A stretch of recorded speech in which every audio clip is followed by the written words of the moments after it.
What's going on, everybody? All you honey babes out there. Hope everybody's doing good. Having a great February. Going into March now. You're watching another episode of the Bodacious Rant with Bernard Rye. So the month of love is over, and we're going into the month of luck. You know, for all the St. Patrick's Day people out there. Oh, that's what it is. Okay. It probably isn't, but I was just thinking, Valentine's Day love and also Black History Month love. But now we're going into March with March Madness and No, it works. St. Patty's Day and stuff. So Yeah, no, I think we coined it. I guess it does. Yeah, it does work. Day of month of luck. Okay, well you caught this here, folks. We got this right. I did. We started this. We both did. No, Rye did. Bern, you're taking credit for it. I don't like it. But I will give you 10%. 1% of the credit. 12%. I'll take 12. 1%, and that's what 2%. Better yet. There you go. That's what you get. We're done. Case closed. Anyways. We're talking about a movie that I feel like is very under the radar. I don't think it's really on a lot of people's watch list because it's directed by one of the Coen Brothers, and then written and directed by one of the brothers, and then I forgot who the other person is involved in it. I apologize. Yeah, it's Ethan Coen. Like you mentioned, one of the two Coen brothers is brother Joel. This has been his directing partner for a few decades now at this point. And yeah, he wrote this movie and also co-wrote it with his wife Trisha Cook. Ah, that's who that is. I knew it was something Cook. I just wasn't sure. But thank you for that. And I know that's now his wife.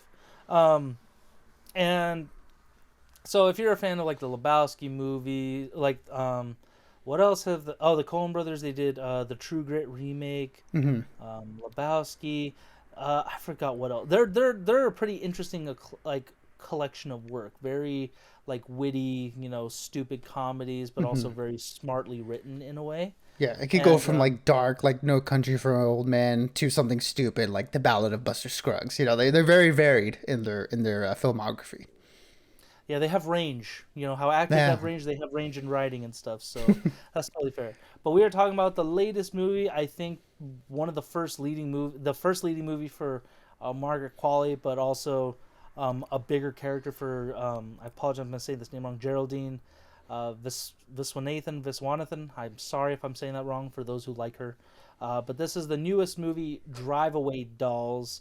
And like I said, it has Margaret Qualley, Geraldine Viswanathan, or Swanathan, however you say it. I'm sorry, I can't do it.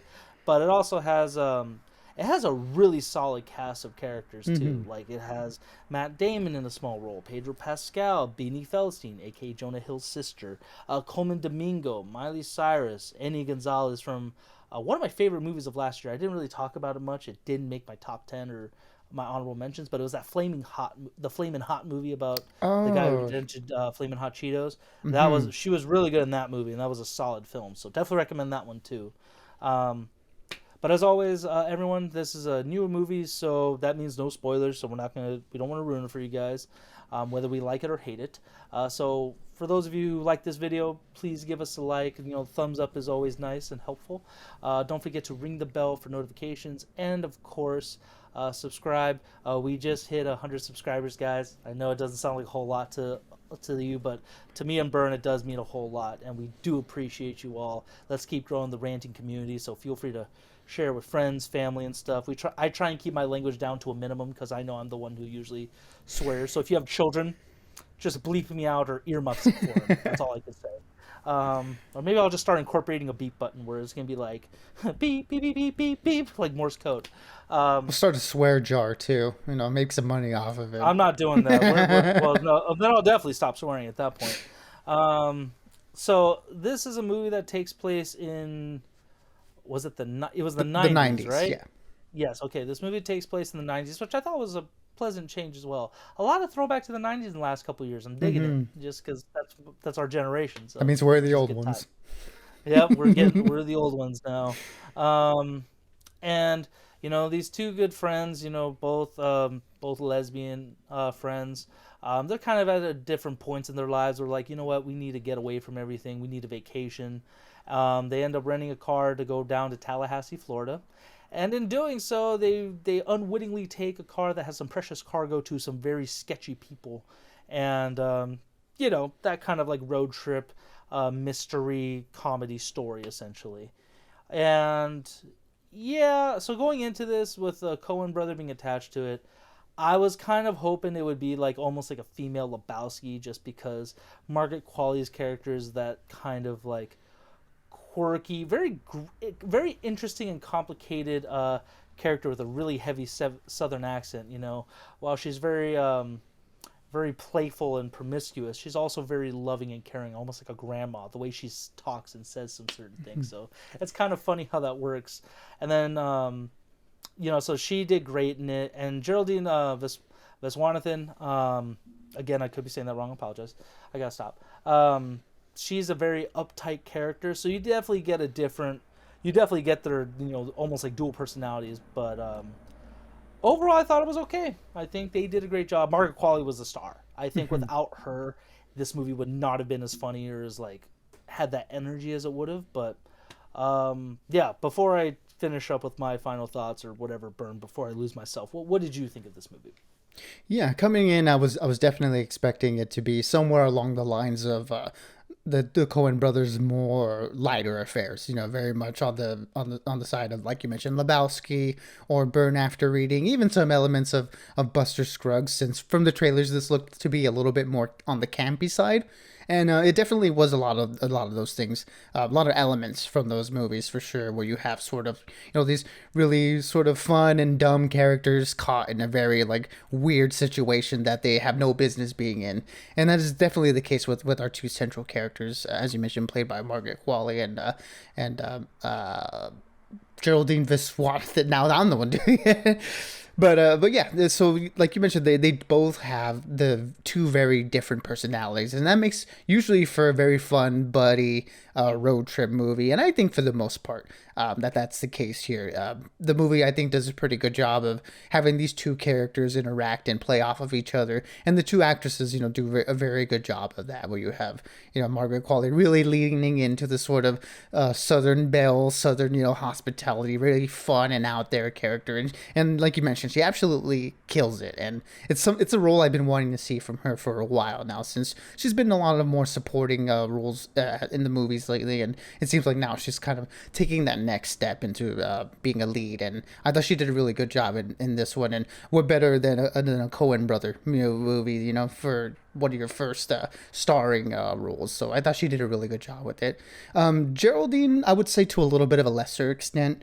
That's just basically based on the fact that she's more of like you mentioned, the more of the reserved character, more of the uptight character, and I think she does a really good job of it. It's just the role is not as showy as Margaret Qualley's role, so it's hard to really compare the two. But I think they both nailed the roles pretty well, and I thought they're very fun characters to watch, and I would definitely like to have seen more from them. This movie is only like an hour 40 something minutes, and I could have gone with maybe in half an hour more, just because these characters were so fun to watch, and the situations that they were getting themselves into were hilarious. So I did like seeing them, but I will say that the movie being an hour and 40 something, the pacing is a little bit off in this one. It feels that there's a nice build up to about the halfway point, and then once we reach the halfway point, it sort of feels like it rushes to the finish, and we kind of like blaze past a lot of what I'd like to have seen in like a little bit more character development, a little bit more time with other characters. In particular, the goons played by Joey Slotnick and C.J. Wilson. I really enjoyed their banter too. You have sort of two buddy comedies going on simultaneously, and it feels like we didn't get really too much of that one, and I would have liked to see more, and that goes for a lot of the other characters like that you mentioned. There's a lot of fun cameos in this movie, and it would have been nice to get a little bit more from that, but as we have it now, it being sort of just a breezy buddy comedy, I thought it does a fine job. I think because plot wise and stuff, and also I've really grown to like this person as an actor. I was really hoping Beanie Feldstein was going to be in it more, especially from the trailers. I thought she was definitely going to be part of the adventure more in her own way, but unfortunately, she was definitely more of a glorified cameo to a certain extent. So that's the only thing. That's one of the main things I will criticize this movie, is that with so much talent involved, not everyone is utilized as well as I think they could have. Not to say that I was expecting some of these actors to really like make such an impact. I was just thinking, I was just hoping we'd have a little bit more. So I think a little bit more time would have benefited this movie, whether it be another 20 minutes, another 30 minutes to be 2 hours or 2 hours plus. I think that would have definitely helped it a little bit just to kind of slow down, let us take in these moments with those characters. Because while I think Geraldine, her character was like too reserved, I don't know what it is lately. So I feel like when you're playing a reserved character, it's very hit and miss. You could either be really funny and be very dry, or it just comes off like you just don't know what to do. And that's kind of what I was getting along the lines of Geraldine. And I mean, I'm still a fan of her, especially in Blockers. I think that's my favorite movie with her. But um, other than that, having said all that, I think I'm going to give this movie a 3 out of 5. I know I've been giving those a lot this year, but honestly, it's been a very average couple months of movies. So but again, this is the beginning part of the year. There's still some movies that are getting delayed that were supposed to be released, but just haven't yet. So we're just waiting until some good movies come, especially Doom Part 2, which comes out soon. So I'm super excited for that. But yeah, that's 3 out of 5 is definitely my ranting for this one. Yeah, and it's going to be the same for me. This is also a 3 out of 5. Like you mentioned, it is there's still that slow part of the year. But I will say, in terms of the content that we have been getting, I found myself enjoying this movie a lot more than a lot of the other stuff that we've gotten in the last couple of months. So I will give it that, and hopefully it does gain some traction. I'd be curious to see if how the longevity of this movie is. The Coen Brother movies tend to have that sort of delayed effect where they really don't catch on until a few years later. So it'll be interesting to see how this one sort of grows on people, and I can see this one growing on me a little bit more. But as of right now, it is what it is. It's a fun buddy movie with two very charismatic leads, a lot of fun characters, a lot of fun cameos, and it's very light and breezy, and you'll enjoy yourself while you're there. But you probably won't think about it, anytime soon after. Maybe, I don't know. We'll see. That's yet to be determined. But in terms of the stuff that we've been getting lately, I had a lot of fun with this one. But yeah, 3 out of 5. I mean, I know we were talking about in our conversation, but this movie definitely had me thinking after the fact. Like, if I were to compare it to another comedy about, like main characters or LGBTQ or anything like that, I will say that movie Bottoms. I don't think we never did a review for that one. No, we didn't, unfortunately. But that I think is, again, very different movies, but because it's like a similar, like almost like quirky characters trying to find their way in this point in life. I know it's a very broad way to say it, but that's the best way I could put it. I think Bottoms was just a little bit better, a little bit funnier. I think those, again, it's still a Coen Brother movie. Would I recommend it for the theaters? Yes, but mostly a $5 Tuesday. Yeah, I matinee. wouldn't recommend it for matinee, exactly. Nothing. Don't go. I don't think it's a Friday night movie or anything like that. But for those of you who did, sorry, very quickly, since you did mention Bottoms, I highly recommend it, like you did due to, and it is on Amazon Prime right now for people who want to check that out. I really do recommend that one. I've been wanting to rewatch it. I did see it was on. I saw it on Instagram of like it was on Amazon the page. So I was like, yes, like now I can watch it finally. But yes, until next time, everyone, let us know. For those of you who did catch this movie, what did you think of it? We'd love to get your thoughts on that. Also, don't forget if I know it's been a weird month with like Valentine's Day and stuff. We still have our reviews of One Love, the Bob Marley movie, out, as well as Madam Web. If you're maybe having a superhero itch that you can't scratch, that won't work for you, but you can check it out, see what you thought. You can make the attempt. Yep, make the attempt. Until next time, everyone, stay bodacious and just keep on ranting for us. We appreciate you all. Yes, absolutely, everybody. And thank you for the 100 subscribers. We hope to get more soon. But yeah, until next time, like Ryan mentioned, stay bodacious, keep on ranting, and be good, be safe, and we'll catch y'all on the next one.